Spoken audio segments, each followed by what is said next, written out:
If you're a facilities manager at a university, you know students rely on the cafeteria for breakfast, lunch, dinner, and the occasional late-night snack. So when a dishwasher breaks down and dirty plates pile up, the mess hall can turn messy in the blink of an eye. Enter Grainger. With over 1 million industrial-grade products and fast delivery, the product you need now is never far away. So you can turn that dishwasher back into a lean, clean washing machine. Call, click Grainger.com or just stop by. Grainger, for the ones who get it done. Benvidos e benvidas a outra conversa máis do Orgullo Galego. Este é un directo especial porque hoxe damos comezo ás cuartas xornadas de Entroido, unhas xornadas que nos van a levar ata finais de mes a coñecer máis sobre novos entroidos, pero tamén a analizar un pouco pois as orixes, o significado, cuestións concretas deste do que é o entroido, non? Hoxe, como sabedes, comezamos cos currumiños e mos. A vindeira semana teremos o entroido de Augas Santas, outro entroido que se está a recuperar e que vai a sair este ano por primeira vez despois de moitos anos. O 13 de febreiro vamos ter a Noa Sobrino para falar de entroido, muller e tradición. Teremos, como sabedes, o entroido do Courel, os farrumecos e Sobradelo, tamén outra figura recuperada recentemente. Teremos connosco Anxo Rosales, un experto do entroido, para falar sobre o carácter simbólico e ritual do porco no entroido. E para pechar as xornadas teremos connosco a Felipe Castro para falar sobre o oso de Salcedo, orixe e significado desta mascarada. Unhas xornadas que, bueno, recomendo non perderse, que sabedes que fora de directo quedarán subidas na nosa canle de YouTube, tamén en formato podcast no iVoox e no Spotify. E aí é onde vades a poder ver tamén as xornadas anteriores. Sabedes que temos todas esas charlas subidas xa nestes últimos anos.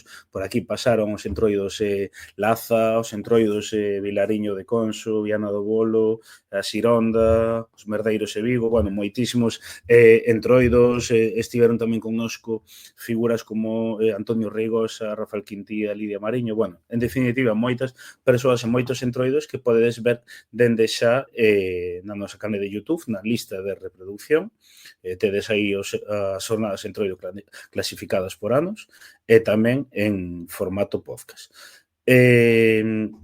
Como digo, hoxe temos connosco a Ismael Pato, que é parte fundamental, digamos, este proceso de recuperación que están a levar esta figura, non? Vamos a falar, como sabedes, hoxe dos currumiños e mos. Vamos a darlle paso e vamos a comezar a conversa. Dicir tamén, como sempre, que se queredes facer algún tipo de pregunta, as persoas que estades no directo podedes deixala no chat. Vamos alá. Moi boas. Moi boas. Que tal? Benvido, Ismael. Moitas grazas. Como van xa os preparativos entroido por aí? Pois con moitas ganas, a verdade é que con moitas ganas. Como comentaba, vamos a falar un pouquiño pois sobre estas figuras que son os currumiños. Vamos a falar un pouquiño pois dese proceso de recuperación, que son, cal é o seu papel, que papel cumpren o seu rito, un pouco pois a acollida da xente, non? Entón, para iso, para comezar, para a xente que nos está a escoitar e non saiba de que falamos, quen son os currumiños?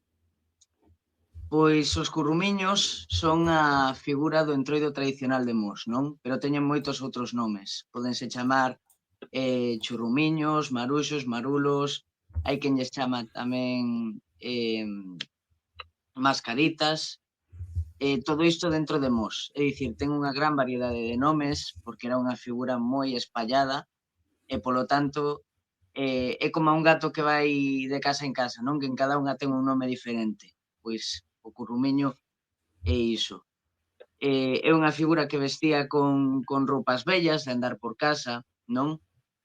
E que, bueno, pois se espallou durante todo o século XX, aínda que ten raíces un pouco anteriores. E falas aí desa variedade de nomes, non? Entendo que a dos currumiños podería ser igual o nome máis utilizado, quizáis o que máis recollestes, ou non? Ou, quero dicir, ou non hai un que destaque máis que o outro? Non, en verdade é unha cousa máis por parroquias, non? Nos o ano pasado, e seguramente continuemos así, estamos a recuperar isto na zona de Santa Eulalia de Mos, e ali, como lle chamaban, era Currumiño, e por iso, como saímos por Santa Eulalia, chamámoslle Currumiño, pero bueno, en cada parroquia ten un nome distinto. Digamos, un pouco, cal era o seu papel? Quero dicir, cando saían, que papel cumprían, que función tiñan? Bueno, o Currumiño, ou Maruxo, ou Marulo, máis que unha función ritual, tiña unha función social, non? Non é un entroido ritual porque non cumpre e non ten as características dun entroido ritual dentro da invernía, non? É dicir, non temos, por exemplo, símbolos de fertilidade, non temos chocas ou elementos sonoros que espanten os espíritos, non temos referencias á morte ou ao oso, é dicir, todas estas características dun entroido que se podería remontar ao significado agrario e originario deste entroido, pois non é o caso da figura dos currumiños, non? Aínda que en Mos existían madamas e galáns que sí que representan esa fertilidade e sí que vestido de branco pois representan esta volta á vida que trae o entroido, non? Os currumiños cumplen máis ben unha función social porque é un rito de cuestación e tamén é, bueno, un rito de comensalidade, non? Os currumiños o que facían era ir pois de casa en casa pedindo ou cartos ou comida e ao rematar este rito petitorio o que facían era reunirse pois ou nunha casa ou en calquera sitio ou nunha mesa calquera e comer todo o reunido, non? En comunidade. Falabas, non? Hai un momento de que tamén en Mos están recollida a presenza das madamas e galáns, que pareceume entender. Sí, efectivamente. Bueno, recollímolo este ano dunha veciña tamén de Santa Eulalia que ten 101 anos. Custounos moito conseguir esta testemuña porque sabíamos que había isto, pero non de primeira man. Había xente que dicía, bueno, a miña nai comentábame, en fin, Sí. nun momento chegamos a atopar unha testemuña dunha señora cercana que nos contou disto, pero hai xa pois 100 anos facilmente. Bueno, tería sentido tendo en conta que tamén están por toda a ría de Vigo, non? Recollidas estas figuras, as madamas e galáns, o sea, que supoño, aí o que non sei é si se, quer dicir, atopastes testemunhos, pero supoño que non atopastes, nese caso, o que serían os vestidos, os traxes, non? Non. Xa sería demasiada sorte pa nós, non houbo Pois esa sí, sorte. a verdade é que sí. E un pouco sobre os currumiños, non sei se está documentada a súa presenza en cuanto a antigamente libros ou fotos, ou se xa antigamente houbo investigadores que o tiveran recollido ou pola contra ficou na memoria oral. Bueno, a ver, hai presenza escrita, pero non en Mos. Hai presenza do seu coetáneo Maruxo de Vigo, non? Na prensa de Vigo de finais do século XIX se falaba non só dos merdeiros, senón tamén do Maruxo no tempo de Entroido. Pero no caso de Mos, ao ser unha zona rural, aínda que sí que é verdade que houve algunha prensa da Louriña, da zona da Louriña, non atopamos nada documentado. Non obstante, ao ser un rito e unha tradición tan espallada por todo o concello, non é difícil para ninguén atopar información. Xusto ibas a preguntar do que comentabas, non? Porque non é algo digamos que estea só no Concello de Mos, por exemplo, en Vigo, non, falábase tamén do Maruxo, logo eu vexo tamén semellanzas, non, coas perriñas e mudados en Ribadetea, en Ponteareas, bueno, quero dicir, entendo que no que todos os arredores e Mos, arredores e Vigo, quero dicir, hai figuras moi semellantes que entendo que os ritos eran os mesmos, non? Sí, efectivamente, de feito, a día de hoxe, xunto a Vigo, estamos a levar a cabo este proceso de recuperación e esperamos que se unan máis concellos, non? Pero este entroido, ao final é a mesma figura con diferente nome, pero estaba presente tamén no Porriño, con nome de Mascaritas, en Vigo, en Redondela, estaba tamén en Cangas, en Pazos de Borbén, en Moaña, e incluso nas CIES hai un proxecto agora de recuperación do seu entroido, pois que era exactamente a mesma tradición que a nosa. É dicir, que todo isto ao final semella ser un entroido común desta zona da comarca de Vigo. Vale, non sei se é cousa miña, non sei se a xente que o ve, pero sabe a túa imaxe conxelada, pero bueno, en todo caso, o audio sí que o escoito ben. Tamén, sí que quería preguntarche un pouquiño, non? Quero dicir, se está documentado máis ou menos ata que ano saíron os currumiños, non? Aproximadamente, quero dicir, en que década, digamos, deixaron de salir. Pois é moi curioso porque ao ser unha cousa tan grande, tan social, durou ata principios dos anos 2000. Sabemos de xente que saíu a principios dos anos 2000. É dicir, que aínda houve unha transmisión interxeracional bastante alongada no tempo, non? Pero, bueno, ao final, dende os 60 houve un proceso de carnavalización, non? O local, o noso entroido foi recibindo cada vez máis influencia do que chamaríamos carnaval, ata ao final desaparecer e cumplir o carnaval a función social do noso entroido, non? Pero tivemos a sorte de que cando se perdeu, perdeuse todo, porque, por exemplo, no caso de Moaña, ali todavía conservan o nome de Currubellos, pero chamanlle Currubello, por exemplo, a vestir de carnaval. Entón, Sí. claro, supoño que en Moaña terán o problema, como nos pasaría a nós se estivéramos nesa situación, de que, claro, agora teñen que intentar reeducar a xente do que en verdade é un currubello, non? Porque hai unha imaxe agora distorsionada e carnavalizada da figura. Efectivamente. E tamén, digamos, algo que me interesa, non, é saber como comezou este proceso de recuperación, que, se non me equivoco, partiu de ti mesmo, non? Quer dicir, fuches ti quen levou adiante o proceso de recuperación. Pois sí, a verdade, bueno, a min o entroido dende pequeno me interesou cando nos falaron del na escola, no instituto, pois, como delegado, pois comecei cun proxecto de divulgación dentro do instituto que se chamaba Entroideamos, que servía para facer coñecer aos nosos compañeiros pois un pouco toda a variedade tradicional que había, non?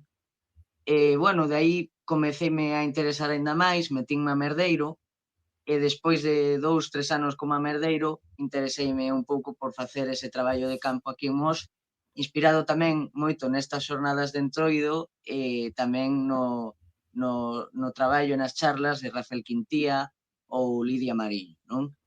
Bueno, a partir de aí fixemos un traballo de campo, presentamos o proxecto ao Concello, o Concello tivemos a sorte de que o acolleu moi ben e nos axuda en todo o que pode, e logo, bueno, reunimos un grupo de xentiña do grupo Nosa Terra de Pereiras, que tamén é xente moi nova, interesada na tradición, e, bueno, de aí comezamos un pouco cos traxes. O ano pasado os traxes que tiñamos eran dunha asociación benéfica que se chama Axudamos, porque eles teñen roupas vellas que moitas veces a xente non emprega, e aí até esta sería roupa igual dos anos 70, esta época. Este ano estamos intentando recuperar unha vestimenta máis de principios do século XX, porque ao final temos que intentar remontarnos a esa etapa aínda sen influencia do carnaval, e porque sabendo que esta figura ven do século XIX, o seu é intentar retrotraerse o máximo, non? E como foi? Quer dizer, como desenvolvestes este traballo de campo, esta documentación, todo, non? Porque, quer dizer, é un traballo, arduo traballo, non? Levar todo isto adiante, porque o que pode ver a xente non unha vez saídes, digamos que é o posterior a un traballo previo que a veces é moi invisible, pero que é fundamental, non? Pois si, nós en verdade o que facemos é a xente máis maior que teñamos na nosa contorna e que saibamos que nos pode dar información dabondo, visitámola na casa, entón pasamos unha tarde inteira con esta xente e preguntamos todo o que precisemos saber para ter a información necesaria sobre isto, gravámolo todo. Temos tamén unhas follas como esta de aquí, que recheamos con toda a información sobre a testemunha, sobre a informante, e entón, a partir de aí, xa temos unha recollida suficiente cando reunimos a testemunha de moita xente para facernos unha idea desta tradición, non? Bueno, a isto tamén se lle engaden algúns complementos de información dende o estranxeiro, pero sí, o que ven sendo o traballo de campo faise sobre todo desta maneira, un pouco polos contactos que temos e ímonos desplazando e así. E o facedes principalmente a xente dai da zona, non? Quer dicir, non sei se participaron con vosco antropólogos e antropólogas ou un pouco a iniciativa que estás levando vos adiante. Bueno, por exemplo, para algunhas teorías que temos sobre o noso entroido, por exemplo, sobre a súa orixe ou tal, temos consultado a Lidia Mariño, que foi de gran axuda para aportar unha visión antropolóxica a isto. E logo tamén os traballos de Rafa Quintía, con que mantemos un certo contacto, pois podemos aportar esa visión que dende logo é moi necesaria para esta clase de traballos. E a hora de levar adiante a investigación, eso que vos conta a xente maior? Que vos di? Que lembra? A xente, quer dicir, supoño que haberá xente que o viviu e que participou directamente, outra xente maior que xa llo contaban a eles, non? Quer dicir, non sei se hai, digamos, unha combinación desas dúas cuestións. Bueno, sobre todo as testemunhas son de primeira man, porque moita xente saía e non é nada difícil atopar a xente que participara activamente, non? Entón, contannos, bueno, sí que é verdade que era un entroido máis salvaxe, obviamente, e pasaban tiña moita máis liberdade que agora. Aquí non, pero temos recollido en Vigo, por exemplo, de que había xente que cando non lle daban nada deixaban merda na porta, por exemplo. Había xente, claro, dentro deste rito hai unha parte fundamental que é a de ir enmascarado, porque ti cando pides, a outra persoa quere saber quen es. Cando che dan de comer, cando che dan algo para beber ou para comer, é para que quites a carauta, non? E moitas veces Claro. che piden o que quites a carauta ou que bailes. É dicir, hai que revelar esa identidade. Entón, había veces que cando non revelabas a túa identidade, pois igual che encerraban na casa ata que o fixeras e non podías sair. Ou cando intentaban quitarte a carauta, dabas co pau, pero había xente que daba salvaxemente.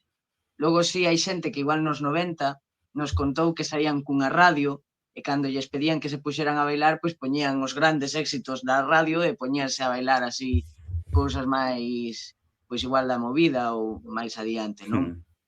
É dicir, claro, dependendo da xeración, as testemuñas que nos contan pois varían moito, pero sí que sempre está presente pois esa diversión e esa liberdade total destes tempos de entroido, non?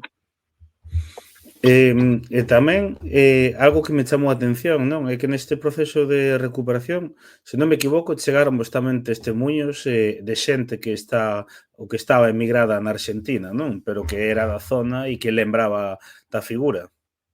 Sí, efectivamente, porque bueno, non sei se sabedes, hai un centro galego de residentes de Mos en Bos Aires, entón pensamos que sería interesante ter as testemuñas, algunha testemuña de xente de alí, sobre todo porque, claro, esta xente marcharía nos anos 60, 70, entón non vivirían este proceso de carnavalización. Marcharon Entón coa idea que pensamos tiñan, non? que igual terían unha visión un pouco máis pura e menos influenciada polo carnaval desta tradición. E, bueno, non nos chegou tampouco moito de alá, porque sí que é verdade que no Centro Galego, Mosense de Bos Aires, pois a maioría de xente que hai agora son fillos de emigrados, pero chegounos unha testemuña dun emigrado alá, que a verdade que pois é emocionante escoitar unha testemuña sobre a túa tradición co acento arxentino. É realmente emocionante, sí. Pois sí, claro, e ademais o que ti comentas, non, que seguramente é xente pois que marchou e ao non vivir todo como as evolucións posteriores, digamos, ou adaptacións, marchou igual cunha idea máis orixinal, non? Entón, nese sentido, sí Mm. que é moi interesante. Tamén un pouco pa xente, bueno, a xente que nos vai escoitar no podcast non, pero pa xente que nos está a ver, tamén, non sei se podemos mostrar aí un pouquiño algunhas imaxes tamén que poida axudar un pouco pois a complementar todo isto que estamos a falar. Sí, por favor, mandeiche Vamos a o ler. PDF. Este creo Vale, que é. pois isto é un dos traxes que estamos a preparar este ano, baseado un pouco en como vestiría unha señora maior de principios dos anos 20, 30, non? Tamén está influenciada polo traballo de Charles Freguer, porque hai unha foto dun entroide de Macedonia que é moi similar a como vestirían, é unha foto en cor, A ver que se debe é estar aí, esa é. esta, non? Sí, exactamente. Pois é bastante similar, non? Entón, sí que tratamos de empregar ese traballo comparativo con fotógrafos antropolóxicos visuais como son Charles Freguer, pois para tratar de axudarnos a reconstruir un pouco estes traxes. E, bueno, hai outras fotos, pois, por exemplo, esa é dos currubellos de Moaña, tamén de principios do século, se non me equivoco. Esa xa é de mudados de Ribadetea, por exemplo. Son influencias que temos. E, bueno, esas son outras fotos de como vestiría a xente da época, Da época, claro. que é un pouco o que estamos intentando seguir para facer este traballo de recuperación. Pois ese que un pouco nos traxes actuais deste ano vades intentar meter estas digamos, modificación respecto ás que había xa do ano pasado, non entendo, para poder adaptalas un pouco o que é o máis atrás no tempo, non? Exactamente. Este ano, bueno, tivemos un pouco máis de tempo para irnos preparando, non? Entón, queremos ter uns traxes máis adaptados bueno, á época da que procedería esta tradición. E, bueno, ese é o documento, A ver, aí está. vale, ese é o documento de proposta de recuperación que mandamos. Ese deslizas máis abaixo, hai unha páxina onde hai un mapa dos... Vamos a ver. Bueno, mira, espera, máis arriba. Mira, aí Aí. tendes un mapa dos entroidos que tiñamos localizados un pouco a principios do ano pasado, cando comezamos con este traballo, xa sabíamos un pouco os personaxes similares que había na nosa contorna. E logo máis arriba tendes o modelo de folla que nos empregamos. Na páxina, non, 2 páxinas Na anteriores. anterior, aí. Aí, ese é o modelo de páxina que nos empregamos para facer este traballo de campo, estas recollidas e telo o mellor organizado posible. En este traballo de campo, tedes tamén gravado, quero dicir, a xente que vos conta, tedes gravado en vídeo, eso, contades con iso ou é todo por agora por escrito? Non, é por audio, gravámolo por audio. En vídeo sempre intentamos, pero a xente maior dalle un pouco Claro, de vergoña ou mostrarse ante unha cámara, entón non lles queremos tampouco facer pasar. Ao final, cun audio, claro. cheganos de sobra para captar as súas memorias. Pero, bueno, esta folla, pois, permítenos ter todo nun mesmo dossier, digamos, pois, a data de nacemento, parroquia, lugar de nacemento, e, bueno, datos así que á hora de clasificar esta información e facer grupos para, bueno, pois para facer unha criba, pois a verdade é que é útil ter esta clase de follas. E o ano pasado, bueno, saístes por Mos, puiden estar ali, tamén estaba Mm. Robert de la Torre, non sei se nos estará a escoitar, pero bueno, mandolle un saúdo tamén.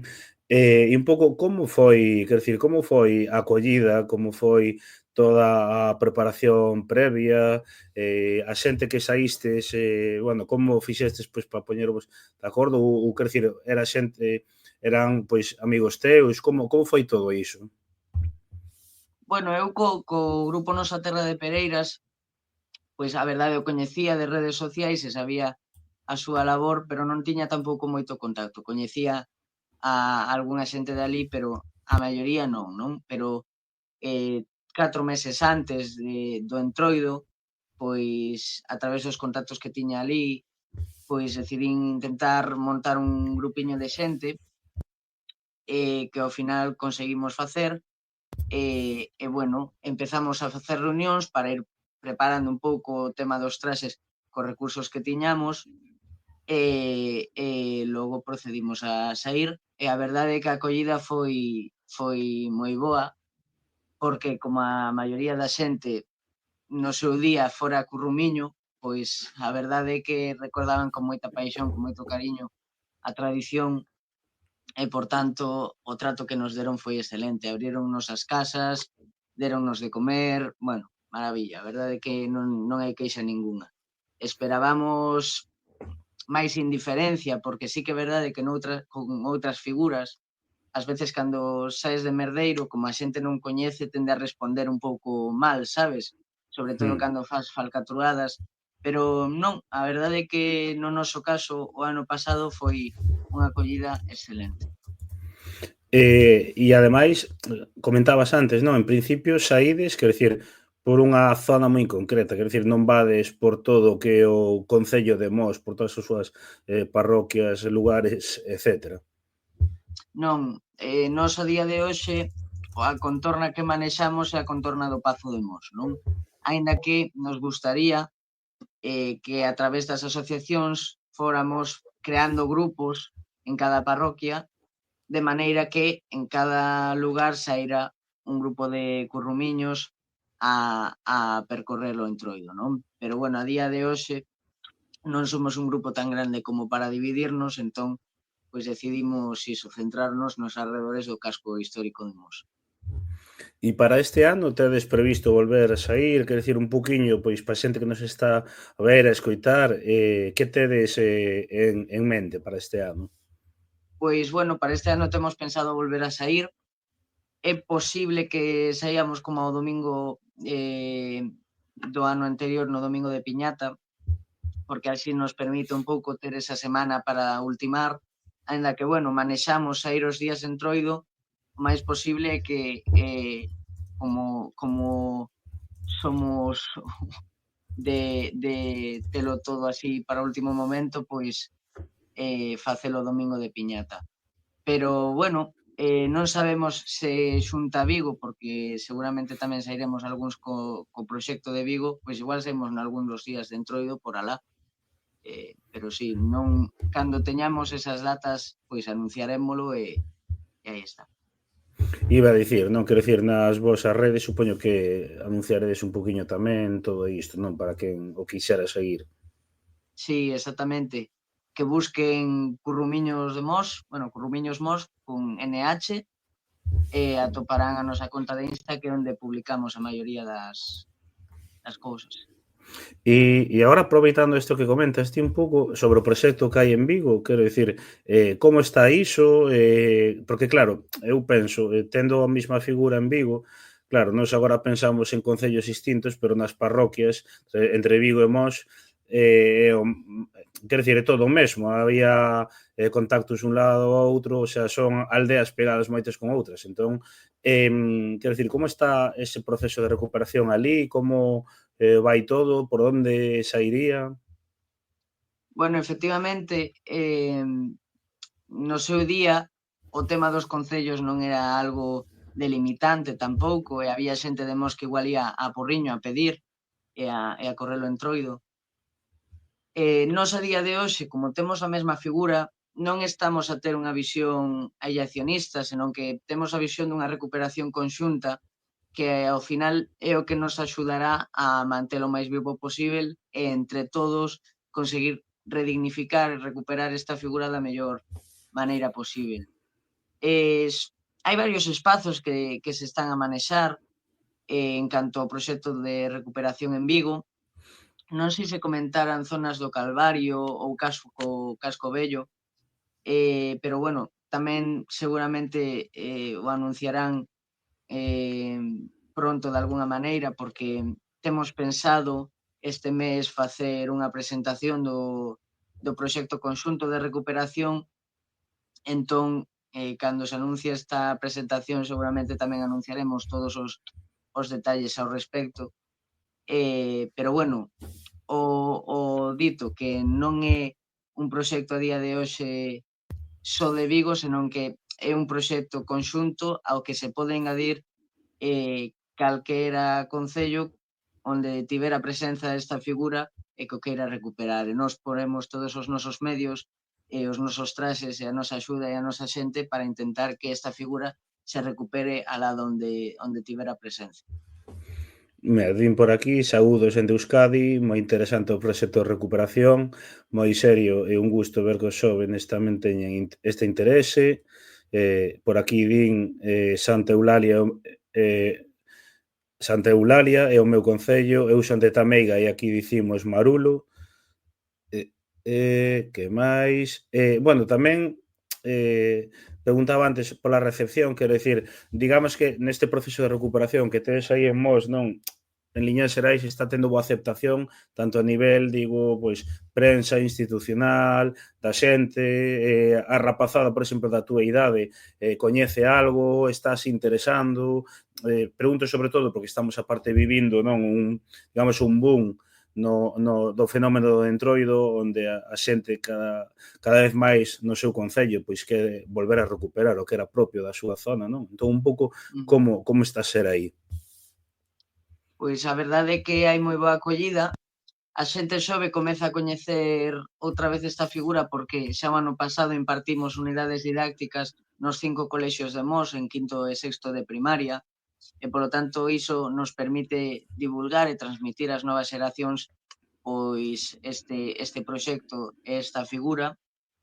Sí que é verdade que nos gustaría moito que as asociacións culturais, a máis de Nosa Terra de Pereira, se implicaran porque é un proxecto que paga a pena, non? Pero entendo que pode custar, sobre todo porque a día de hoxe o entroido ás veces é entendido como carnaval e como saír a un concurso de carrozas, non? Entendo que hai asociacións ás que lles custe igual dar o salto, pero é necesario realmente que transmitamos isto dende un grupo de rapaces ás asociacións porque igual dentro de 2 anos estamos na universidade ou algúns en bachiller. Entón, claro, nós precisamos realmente pasar isto ás asociacións, pero a verdade, a acollida que estamos a ter en todos os aspectos é brutal.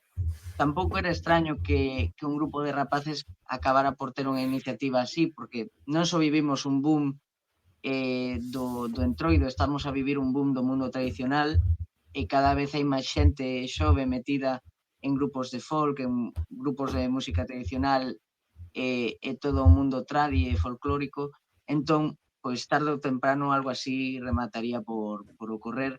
A verdade, nós pois queremos fomentar e axudar a toda a mocidade que teña proxectos como este, e se noutros concellos hai grupos de rapazada que queren recuperar algo así, vamos, ofrecemos a nosa axuda e imos nós mesmos.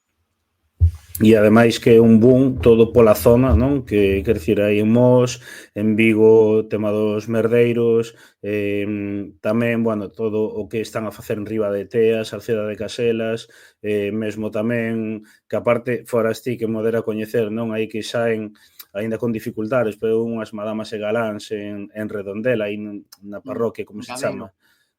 Efectivamente, Quero dicir que vemos tamén Soutomaior, que recuperaron o seu entroido tradicional, no que tamén tivo aí pues, un papel fundamental Rafael Quintía. Rafa Quintilla. Entón, quero dicir que en todo o país, pero o que en todo que digamos, por falar de un xeito, arredores de Vigo, toda esa zona sur da provincia de Pontevedra está a vivir un boom neste aspecto moi importante, non? Sí, hai como un revival un pouco, non? Durante moito tempo se pensou e a xente tiña idea de que o tema do entroido só estaba presente en Ourense, pero ao final, que dicir, é unha tradición con tanto significado e con tanta importancia que ten presenza en toda Europa realmente. E bueno, agora estás empezando a revalorizar e a darlle a importancia que ten a unha tradición que probablemente sexa das que máis diga do ciclo ritual e do ciclo significativo da tradición galega, non?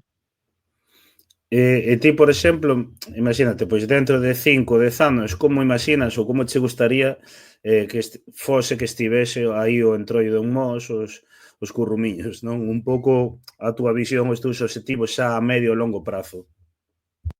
Pois, home, a min gustaríame pois, ter unha asociación do entroido en Mos e tamén un pouco unha asociación a un nivel maior en toda a comarca, que en cada asociación de Mos existira o material e os traxes e a xente para sair en cada parroquia a recuperar a tradición, que tiveramos en internet pois, por exemplo, documentais ou que tiveramos un libro de divulgación, que tiveramos presenza nas mascaradas tamén, como a Vivo Mask ou, en fin, calquera destas. Quero dicir, que fóramos un entroido totalmente recuperado, dignificado e seguro do seu futuro, non? A verdade, esa sería a nosa utopía. E outra cuestión que non podo deixar de preguntar é que tamén vivimos nalgúns sitios non procesos de masificación no que ás veces desvirtúanse un pouco o sentido deses entroidos. Supoño que isto, claro, estando nun proceso de recuperación aínda o vedes como algo utópico, pero sobre todo entendo que tamén un pouco como é o papel, non? E a figura vosa sería imposible de algún xeito que se masificara, non? Porque é unha figura, vamos a decir, itinerante, non? Que vai dun lado para outro, que non é un desfile, nin está nunha praza concreta, non? Sí, sería complicada esa masificación porque, bueno, ao que aspiramos ao final no futuro é que en cada parroquia hai un grupo, non? De currumiños e de xente e ademais que cada un ten o seu propio percorrido por unha zona distinta. Entón, se houbera unha masificación, igual sería unha comitiva de fans seguindo o percorrido Claro. do noso entroido, pero bueno, parecería máis unha procesión que unha tradición entroideira. Pero bueno, ao final, que se masifiquen tamén supón que a xente o valore. Hai que, obviamente, controlalo, pero, bueno, oxalá tiveramos toda a xente disposta a prestar atención ao noso entroido como teñen en Laza, non? E bueno, e tamén un pouco, non, de saber si, quer decir, a xente que estiveste xa o ano pasado, máis ou menos ese grupiño de rapaces e rapazas, vades a continuar este ano, estades xa incorporando xente nova ou polo de agora, digamos que ese grupiño do que ti falabas antes?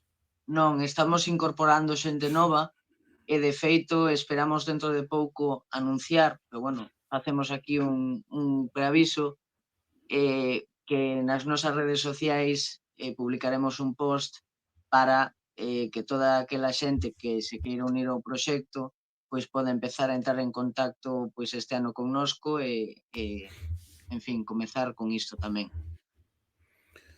Pois dito queda, animar tamén pois xente, persoas, colectivos que nos están a escoitar, pois que tamén den unha oportunidade, non? Pois xa sexa mediante conferencias, entrevistas, bueno, todo este tipo de cousas, pois poder dar unha oportunidade a dar a coñecer estes novos entroidos, estes procesos de recuperación. Eu falaba en Vigo do merdeiro, sempre digo que para min é digamos, un dos maiores procesos de recuperación cultural ou de posta en valor que tivo a cidade nas últimas décadas e para min é así. Creo que non, a nivel cultural non houve un fenómeno propio da cidade tan importante que se está a valorar agora cada vez máis, non? Porque eu lembro nos primeiros anos que volveron a sair que a recepción pola xente, bueno, había algunha xente que, moi complicada, non? Pero agora é unha figura moitísimo máis consolidada, os nenos e nenas coñéceno, é un entroido consolidado e entón animar, pois, de quen depende o quen poida axudar tamén a darlle impulso a estes pequenos entroidos. E para iso están estas xornadas, non? De entroido de orgullo galego para que darlle visibilidade a todo o traballo que facedes que se poidan escoitar directo ou fora do directo. Así que, nada, pola miña parte, darche as grazas por participar e por inaugurar, digamos, estas xornadas e para benizarte tamén polo traballo que, bueno, a verdade que é impresionante. Bueno, moitísimas grazas a vos, Orgullo Galego, por darnos esta visibilidade. Darlle tamén moitas grazas a Robert de la Torre por acompañarnos o ano pasado e por ser unha desas persoas que apostou por nós dende o primeiro momento. E tamén agradecer a todas esas asociacións que nos serviron de exemplo, como a Son a Merdeira, para comezar con este proxecto. Nada, que esperamos realmente inspirar igual a outros concellos a recuperar esta tradición. Nada, que tendemos a nosa man para o que sexa. E moitísimas grazas por todo. Pois dito queda, darche as grazas, vexo que sigue entrando xente e dicir que esta conversa quedará subida en YouTube, que poden vela fora de directo, que pode quedar tamén subida, poden vela no iVoox e no Spotify en formato podcast. E nada, pola miña parte, despedirte e novamente darche as grazas e os parabéns. A vos, moitísimas grazas. Graciñas, chao. Chao, chao. Bueno, a verdade é que dá gusto empezar as xornadas entroido así. Un dos obxectivos aparte que teño é que, alén de coñecer un pouquiño máis a fondo os entroidos que xa están consolidados, como digo, un dos obxectivos é poder dar a coñecer os entroidos que están en proceso de recuperación, pero dalos a coñecer nun sentido cultural, antropolóxico, poder coñecelo, saber o seu significado, valoralo e poñer, sobre todo, en valor todo o traballo de tanta xente que temos polo país. Tedes, como dicía, esta charla subida en YouTube, vai a quedar xa, mañá pola mañá subirei en podcast, tamén en todas estas redes tedes subidas as anteriores xornadas, estes últimos 3 anos fixemos unhas xornadas con entroidos moi diversos, xa comentaba o comezo, non? Laza, Viana, Vilariño, Manzaneda, Xamede, o Merdeiro de Vigo, entroido de Muros, hai entroidos moi diversos, hai tamén charlas nas que analizamos as orixes e significado do entroido, falamos sobre os conferenciantes e os ritos entroido, entón, eu recomendo as buscalas e velas e escoitalas porque son super interesantes e ademais axudan un pouquiño, non, a poder darlle impulso a estas xornadas e a darlles sentido. Nada máis, deixámolo aquí. Lembrade que a vindeira semana, o vindeiro mércores, se non me equivoco, día 12, vamos estar connosco o entroido de Aguas Santas, de Cotobade, que é un entroido que está tamén en proceso de recuperación e que este ano van a sair por primeira vez e vamos a telos por aquí nos vindeiros días, vamos a coñecer un pouco tamén este proceso de recuperación, vamos a saber en que consiste, cando van sair, etc. Así que nada, animarvos a ficar pendentes nas nosas redes sociais, volveremos a anuncialas nos próximos días, darvos as grazas a vos, estou ler o chat por estar aquí novamente e vémonos a vindeira semana. Graciñas e boa noite, chao.